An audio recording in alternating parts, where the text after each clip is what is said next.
anniversary.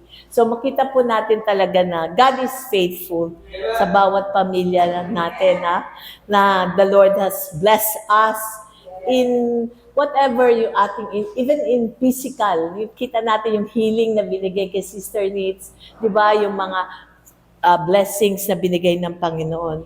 So let us continue to just serve the Lord and just seeking His face, kasi alam natin that God is glorified kapag lalo natin siyang, kumbaga lalo natin siyang sinisik ang kanyang presensya. Okay? Walang oras na nasasayang kapag tayo ay nagbibigay kapurihan sa Panginoon. Amen? So, ngayon po, our topic is about the manifested presence of God, a taste of the divine, the Shekinah glory, the dwelling of the glory of God, a presence that is life-transforming. Sabi nga, in the presence of God, there is peace and joy. Amen? Kung kaya't the more we seek the presence of God, the more natin na feel yung kapayapaan. Kahit sa paligid natin, napakaraming mga nangyayari. Sa atin, kapag ikaw ay nasa presensya ng Panginoon, yung kahit lumabas ka, may kapayapaan ka. Alam mo na merong nangangalaga sa atin. Amen?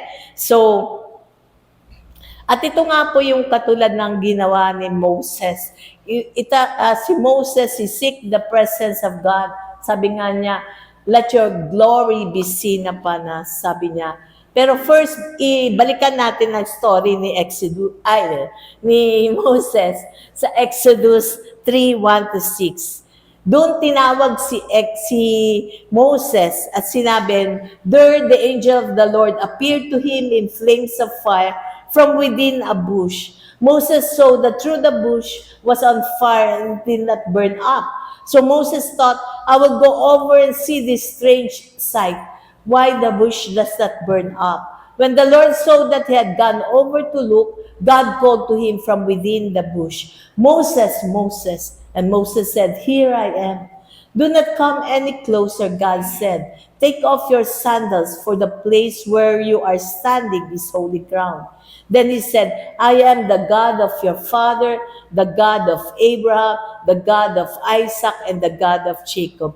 At this, Moses hid his face because he was afraid to look at God. So ano pong nangyari dito? Tinawag ng Panginoon si Moses at sinabi nga niya, Moses, Moses. Dito nakikita natin na kilala ng Panginoon. Tinawag siya by his name, Moses.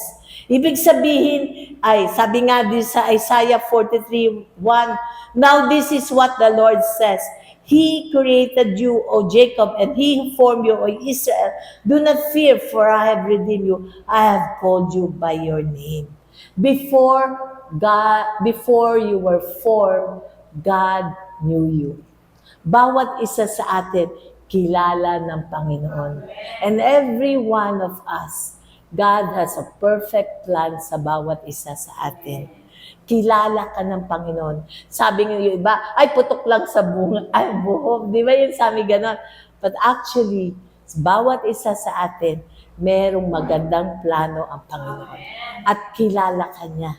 At napakasarap nga pong pakinggan yung kapag tinatawag ka ng Panginoon. There are times when you pray at naririnig mo yung boses niya at tinatawag ka niya. And when you hear that voice, yung tinawag ka niya, yung feel mo talaga yung presence niya, talagang it touches your heart. At ganun nga po yung, kumbaga yung ganun yung kay Moses. At sinabi ng Panginoon sa kanya, sabi niya, lumapit ka Moses, sabi niya, tanggalin mo ang yung sapatos. Anong ibig sabihin nito? Be humble before God. And when kasi di ba yung shoes means it takes you kung saan mo gusto. Pero actually, ang sinasabi dito, take off your shoes. Ibig sabihin, be humble before God. When we become humble before God, He speaks to us and He can manifest Himself to us. If you become humble before God, Lord, wala ako kung hindi, wala ka sa buhay ko. Everything that I have Every talent that I have, binibigay ko sa iyo, Panginoon. At gamitin mo ito for your glory. And when you do that, God can manifest Himself to us. God can lead us. God can show Himself to us na mapakita niya ang glory niya sa atin. At ganun nga po yung ginawa. Sabi niya, katulad nga po ng sabi, the more He can manifest Himself to us. Kung maalala ninyo yung verse na gustong-gusto ko, yung John 14:21, whoever has my commandments and keep them, it is he who loves me, and he who loves me will be loved by my Father, and I will love him and manifest myself to him. Habang habang pinupuno mo ang sarili mo ng kanyang salita, ang sinasabi ng Panginoon, I will show myself to you. Ipapakita niya siya sa'yo. Ipapakita niya yung pangalan niya sa'yo. Kung sino siya. How powerful our God is. And He will show you His love. The more we meditate on His word, the more He can manifest Himself to us. At it is the promise of the Lord, the more natin pinaghahawakan ng Kanyang salita, ay lalo siyang magpapakilala sa atin. At ganun nga po yung sinabi niya kay Moses. At pinakita din, God revealed Himself to Moses by giving him his name. Sabi nga dito, di ba, I am the God of Jacob. Sabi niya dito, di ba, I am the God of Abraham, the God of Isaac, the God of Jacob. Sinasabi niya, ako ang Diyos ni Abraham. Kasi doon naman ang lineage niya, di ba? Doon sila nanggaling ni Abraham, kay Isaac, kay Jacob. Anong pinapakita dito? Yung generation. Always remember to teach your children who God is. Huwag niyong kakalimutan na ipaalala sa inyong mga anak kung gaano ka faithful ang ating Panginoon. Bring your children. Huwag niyo silang hayaan na magkanya-kanyang oras, magkanya-kanyang lakad. Make sure that they know, they take time in worshiping the Lord. Katulad ng sinabi dito kay Moses, the God of Abraham, the God of Jacob, the God of Isaac. Makita natin dito, He is the God of generations. Kumbaga, hindi nagbabago ang ating Diyos. Amen? Kaya to let them know who our God is. The more we know Jesus, the more we can accept and have revelation of the love of God for us. Ito yung ating ituro sa ating mga anak. Huwag nating hayaan, katulad nga ng sinabi ko, na magkanya-kanya sila. Let them know who God is. Amen? So kahit ano ang pagdaanan nila, alam nila na merong Diyos na nagmamahal sa kanila. Amen? Kasi ikaw pa rin naman ang tatay at nanay nun eh. Susunod at susunod yung mga yun sa bawat isa. So let them know who God is.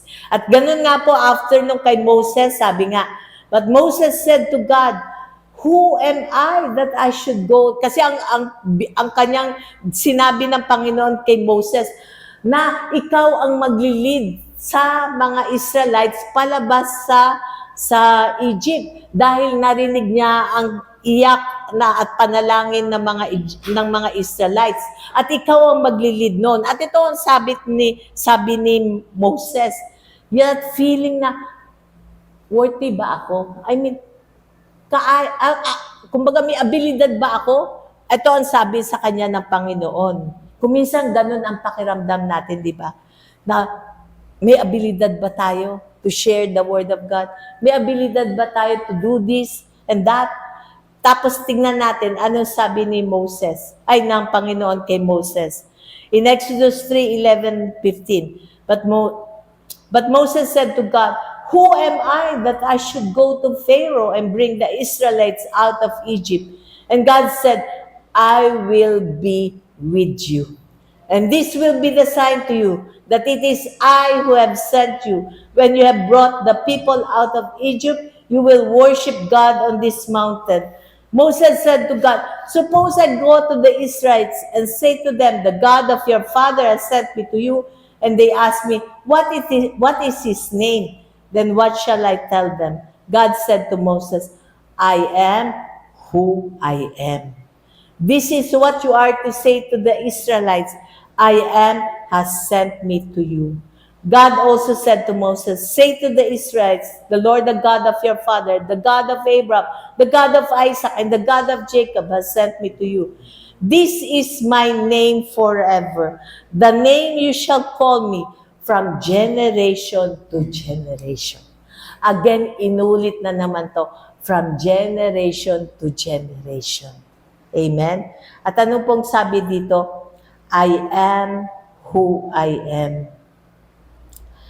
And God said, "I will be with you." And that is the assurance na pag merong pinapagawa sa iyo ang Panginoon, huwag kang matakot dahil kasama mo siya. Yun ang sinabi ng Panginoon dito, "I am with you." At hindi lang yun, ang sabi niya, ang kanyang pangalan, I am who I am. Repeating I am twice, he is stating his name as Lord and Yahweh, his name forever. God was in effect saying he is, period. He is stating he's the eternal one who has no beginning or end. The Alpha and the Omega. Ang salita ko, ito ay forever. Ang salita ko, ito ay period. Lahat ng pinangako ko, ito ay mangyayari. And that is what God is saying, I am who I am. That is how powerful the name of God.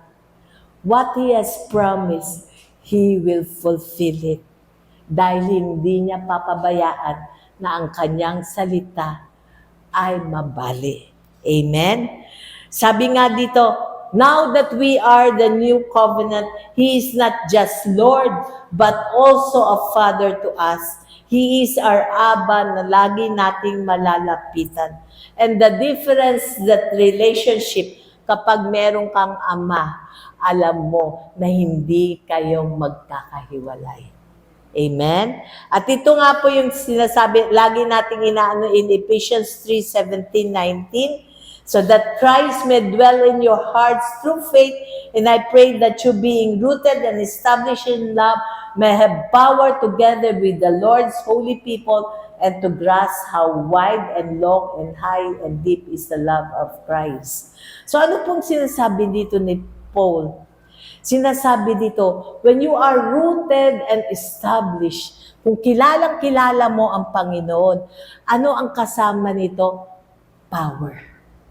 And you have the fullness of God. When you have Christ within you, the more the power of God, He can manifest Himself sa atin.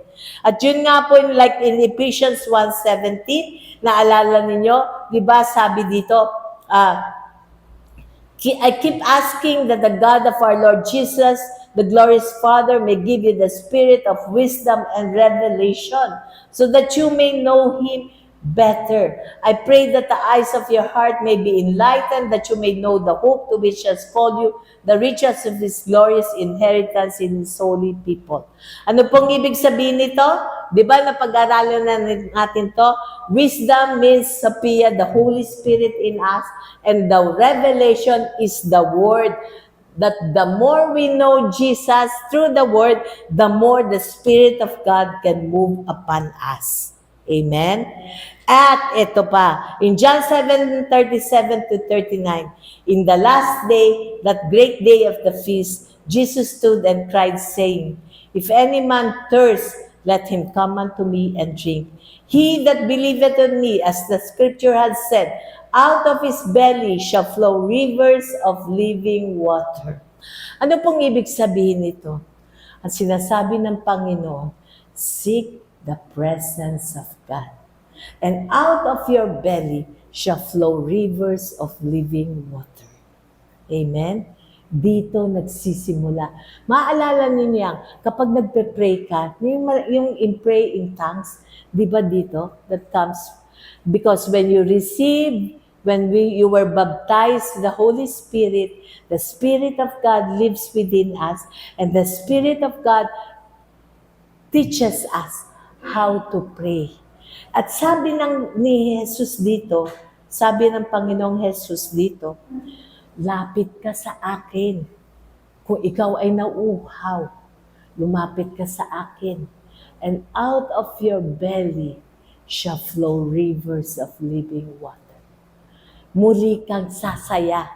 Muli kang magkakaroon ng purpose. The more you seek the presence of God, the more you will understand kung bakit ka, kung ano ang pinapaalam sa iyo ng Panginoon. Katulad nga ng sabi natin, di ba, yung belly means koilia. It means womb. Kumbaga, the belly from within. That your spirit where heaven lives in you. So that is the inner part of the man that is within us. Kung kaya't when you read the Word of God, the seed is alive. Di ba? Sabi nga po natin, the seed is Jesus. Siya ang salita ng Diyos. At kapag mineditate natin ito, the Spirit within us, the seed that napunta sa ating womb, sa ating belly, womb, it grows. Tumutubo, lumalago. Buhay ang seed, kumbaga buhay ang salita ng Diyos. Kung kaya doon tayo doon tayo nagkakaroon ng buhay. Kaya nga sabi ni Jesus dito out of your belly shall flow rivers of living water. Kaya nga when you pray in tongues, alam ko sa inyo naman halos lahat na, when you pray in tongues, mapapansin mo, yung parang may nagfo-flow from within. Amen? Na-experience yun na yun? From within you. And sometimes, kung minsan pinapatawa ka, sometimes may gift of laughter. Sometimes you feel kung ano yung pinapa-pray sa'yo ng Panginoon, nire-reveal sa'yo through the Spirit within you. Kaya nga po, sinasabi dito, you seek the presence of God. At dahil doon natin nakikilala, doon natin malalaman kung ano ang nais ng Panginoon sa atin. Sabi sa John 6:63, the Spirit gives life. The flesh counts for nothing. The words I have spoken to you, they are full of spirit and life. Kung kaya the more, katulad nga po, di ba yung last week, katulad ng isang sperm, kunyari di ba kunyari yung lalaki at babae, kapag yung sperm ay napunta doon sa egg, nabubuhay, nagiging baby. Ganun din po yun. When the Word of God because the Word of God is alive in us, and the Spirit of God works in us, the more it will be manifested. Amen? The more mo nakikilala ang Panginoon. Kung maalala ninyo, there are times when nagpe-pray ka, tapos may papaalala sa yung salita, the Word, pinapasabi sa'yo. Ibig sabihin, pinapaalala niya yan sa'yo. The Holy Spirit revealing those words to you. Kasi kung minsan, ang tagal mo na yan naaral, pero biglang pinaalala sa'yo. Kasi buhay yun. Yun yung pinapapray niya sa'yo. Pinapadeclare niya sa'yo para ito ay mag-manifest. Amen? So, don't